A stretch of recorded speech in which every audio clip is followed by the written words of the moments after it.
Hey guys, Dave here. Welcome to the Centurions Review, the punk rock band of Wargame Review Institutions. This is Caesar's War, the Conquest of Gaul from 58 to 52 BC from Decision Games. It's a mini game. I think I paid $13.95 for it years back, but I think it goes for $14.95 now, so it's an inexpensive game. But if you've played Belisarius' War, this uses the same basic rule set, the Ancient Wars minigame system.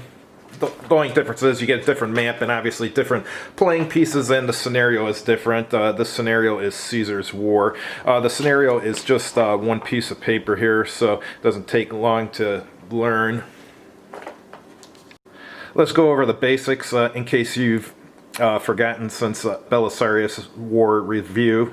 It starts with the Roman turn. They have a campaign card phase where they pick a campaign card and implement it. The campaign card will tell you who gets recruited, and recruits generally go in Roman fortresses, or you can put one with Caesar each turn. And then there's a march phase, which is just a move phase, and a battle phase. And then as far as the barbarian turn, there's a campaign card phase, a recruiting phase, march phase, battle phase, and end turn phase. One special rule for the first turn of this is the barbarians, the first card in their deck must be Helvetians Migrate. The other cards are shuffled, and the Roman cards here, those are just shuffled. For some of the advanced rules in the base rule set, there's forced marching, where if you're stacked with a leader and you have a movement value that's less than the leader, you can move at the same speed as the leader, but you have to roll a die at the end of the turn. If you roll a 1, you're eliminated. The cards tell you how far each type of unit can move per turn, so it varies per turns. And there's elite unit. Though in this scenario, those will use the elite unit attacking table. I think that's Vercingetorix, Caesar, and the 10th Legion all use that table. It's a good table because on a 4 you panic, and on a 5 or 6 you eliminate a unit, so it's very bloody. Alright, and then there's pursuits after battle. These are the advanced rules, which are really optional rules. With that, if a unit retreats, you can pursue after them and start another combat. And then there's winning major battles. If you win a battle where there's at least 4 units on each side, you are able to get 1 recruit for free. And there's Roman camps in this. If you build those next to a Helvetii fortress, or excuse me, a barbarian fortress, that means that normally a fortress will prevent barbarian units from panicking when a panic result is rolled, but if you have a Roman camp next to them, then they do panic. And you can remove the camps if you need to, because there's only 2 counters for camps, so sometimes you're going to want to. And there's supply rules for this. If you're out of supply, at the beginning of your turn, you will roll, and if you get a 1 or 2 for each unit that's out of supply, it's eliminated. Some units are not subject to attrition, like leaders and fleets, and units and fortresses, camps, and spaces containing friendly fleets, and Roman units adjacent to Roman-occupied fortresses or camps. So the fortresses for the Romans are Cisalpine Gaul, Massilia, and Narbo Martius. The barbarians, these square boxes here, these are their fortresses. They call them opetas. I've never heard the term before, but that's what they call them. But anyhow, those are barbarian fortresses. Unlike Belisarius' war, when the Romans take a barbarian fortress, they do not get to use it as a fortress. Romans can only use Roman fortresses as fortresses. So if you take this and you have some Roman units in there, you don't get the benefits of being in a fortress because you're not a barbarian. So other than that, it's pretty similar to Belisarius' war. The scenario rules, let's just get the setup here, and shows where everything starts. All the Roman stuff starts in Narbo Martius, Massilia, and Cisalpine Gaul, and you have a lot of recruits there. Caesar starts on the board, and so does his buddy Labienus.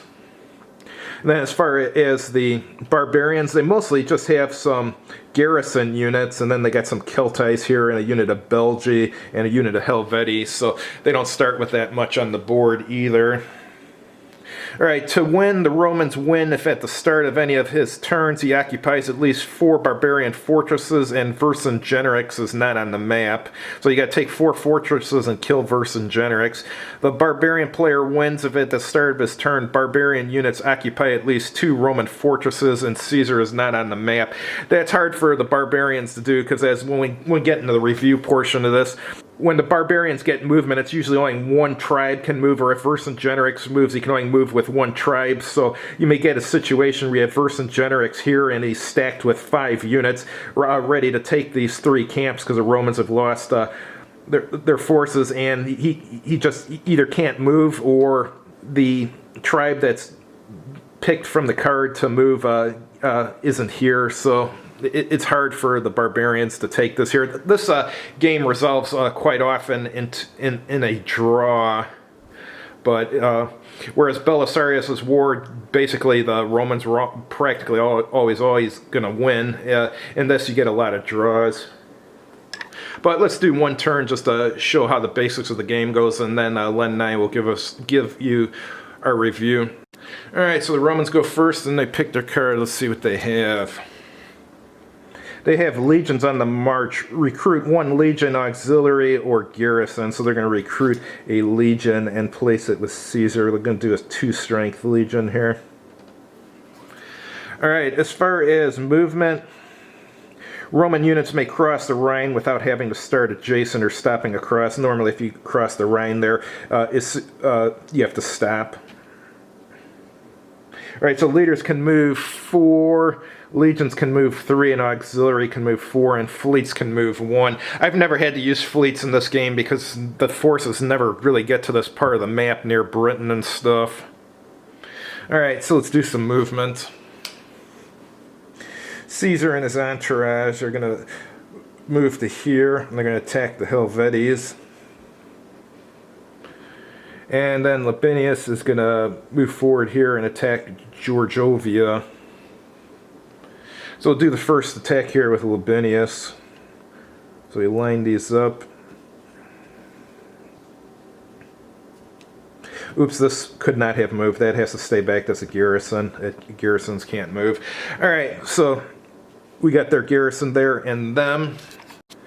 So the Romans and the barbarians are each going to roll to see who gets initiative. The Romans get a +1 because Labienus is there. So the Romans get a 2, which becomes 3 because of Labienus. And the barbarians get a 4, so the barbarians will attack first.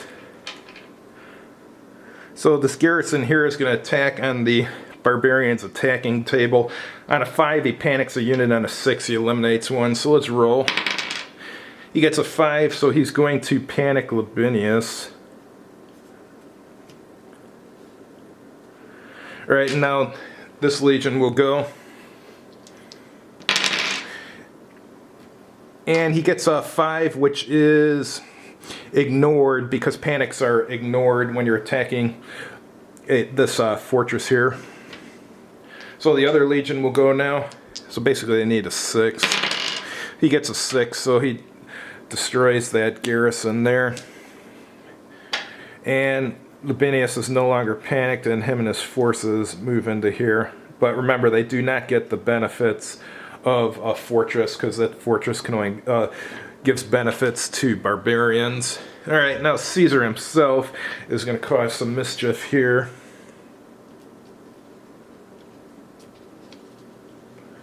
Alright, let's line these up. Here's the 10th Legion there, his best legion. Here's the Helvetii. So we'll roll again for initiative. Caesar gets a +1. So he's at 3, becomes 4, and now the barbarians, they're just a 3. So the 10th Legion will go first. On a 5, since it's using the elite units attacking, because it's the elite, on a 5 or 6 it eliminates a unit. On a 4 it panics 1. But panics will be ignored here because they're in a barbarian fortress. So he got a 5, which eliminates, so he took this space here.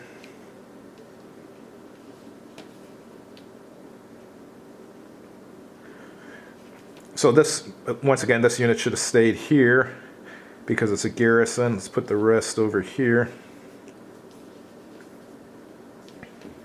Now it's the barbarian turn. we already know what card they pick because it's always the same on the first turn for them. Helvetians migrate. Recruit one Helveti warband. So here's a Helveti warband, but guess what? There's only one Helveti space on the whole board, and it's there, and Caesar is there, so they do not get their reinforcement. So that's why it's good for Caesar to attack there on his first turn. So let's see their movement. Only the Helvetians can move, so nothing happens with the barbarians at turn. But that gives you the basic idea of how the game works. Len and I will do our review now. Hello, Dave and I are going to do this review here. He's behind the camera. Yeah, I forgot my regular camera on the tripod, so I'm doing this on an iPhone, but whatever. All right, what'd you think of it, Len? Okay, the game basically plays well. It's smooth and fast. Now, my biggest gripes is the victory conditions. You're supposed to take, was it 3 out of... 4 of them. Yeah, 4 of them, and there's like, I got 2 of them still not taken. It should be Caesar has to take them all. Yeah, I'd say all of them except for the ones in Britain, probably. But yeah, I agree with that. Because in the early part, I was just beginning to build up my forces. Because the Romans started out with this massive force, but then he has problems. And I'm slowly each turn getting a new unit. I made one attack which was very feeble, but it was done with good heart. Yeah. But he had the good die rolls. All right, here my synopsis of this is it's okay, but it's got some issues. It doesn't play much like the real campaign. Yeah. I mean, I've played games of this where Romans just lost a ton of legions and stuff, which is not historically accurate, really. And only the bottom right corner of the map gets used most of the time. I've never had a game where they made it to Britain or anything, yes, or even close to there. And there's useless cards that only recruit fleets or move fleets. Generally, the Romans don't need to make it that far enough to use a fleet, so that's kind of useless. And the barbarians have them too, and it's kind of useless for them too. And when Vercingetorix can move, he can only bring one barbarian tribe with him, which... He was known for uniting the tribes, so he should be able to bring as many as he wants. Yes, that should be the big key. When the card says Vexrit, how do you pronounce it? Vercingetorix. Vercingetorix shows up. Now you can move all the tribes. Yeah. And Caesar should be getting really worried. Yeah, my last gripe is barbarian offensive capability is severely hampered because cards usually only allow one tribe to move. When I was playing solo last night, the barbarians were in a position to win, and it ended up being a draw because they never drew the right cards to activate the right tribes to attack the Roman fortresses, so that kind of sucked for the barbarians. That's one thing else, I really wish that it was like, okay, as the barbarian, I could move one tribe. There should be, I can't just move them all, but until the big V guy shows up. But here I have to flip a card, and it's like, I may not get the tribe I want to move. Mm-hmm. So that's wasting a turn. One advantage this has over Belisarius' War, which uses the same base rules, is better than this. But one advantage this has over that is that it is possible for the barbarians to win in this, whereas in Belisarius' War, it's very unlikely that the Vandals are going to win. But game's okay. It's just not as good as Belisarius' War. Would you agree, Len? Yeah, because I was about to say change the victory conditions and not have movement dependent on the cards. Just like the Gauls can move one tribe each turn. Otherwise, the cards decide who wins. Yep. Not any strategy. Mm-hmm. All right. All right, thanks. We'll see you guys next week.